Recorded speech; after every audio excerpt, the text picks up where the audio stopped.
ஒரு நிமிஷத்தில் TNPSC எக்ஸாமுக்கான general ஸ்டடீஸ்க்கான இம்பார்ட்டண்ட்டான கண்டென்ட் வந்து நம்ம இப்போ வந்து பார்க்க போகிறோம். ஓகே, ஷிஃப்டிங் அக்ரிகல்ச்சரல் அப்படின்னு பார்த்தீங்கன்னா இடப்பெயர்வு வேளாண்மை அப்படின்றது இந்தியாவில் இருக்கக்கூடிய வேளாண் வகைகளில் ஒரு வகை தான் என்ன அப்படின்னா இந்த இடப்பெயர்வு வேளாண்மை அப்படின்றது.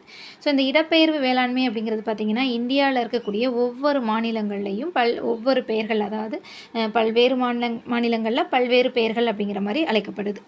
ஸோ அஸ்ஸாமில் பார்த்திங்கன்னா ஜூம் அப்படிங்கிற மாதிரியும், கேரளாவில் பொன்னம் என்ற பெயராலும், ஆந்திர பிரதேசத்தில் பார்த்திங்கன்னா பொடு அப்படிங்கிற பெயராலும், ஒடிசாலையும் பார்த்திங்கன்னா பொடு அப்படிங்கிற பெயராலும், மத்திய பிரதேசத்தில் பார்த்திங்கன்னா பீவார், மசான், பென்டா, பீரா அப்படிங்கிற மாதிரி ஒரு 4 வகையான பெயர்கள் வந்து இந்த ஷிஃப்டிங் அக்ரிகல்ச்சரலுக்கு இருக்குது. ஓகே, ஸோ இப்போ இதுலேருந்து நமக்கு எக்ஸாமில் என்ன பண்ணலாம், கொஸ்டின் ஃப்ரேம் பண்ணுறதுக்கு சான்சஸ் இருக்குது. Okay, so okay, thank you. நம்ம சேனலை சப்ஸ்கிரைப் பண்ணிக்கோங்க.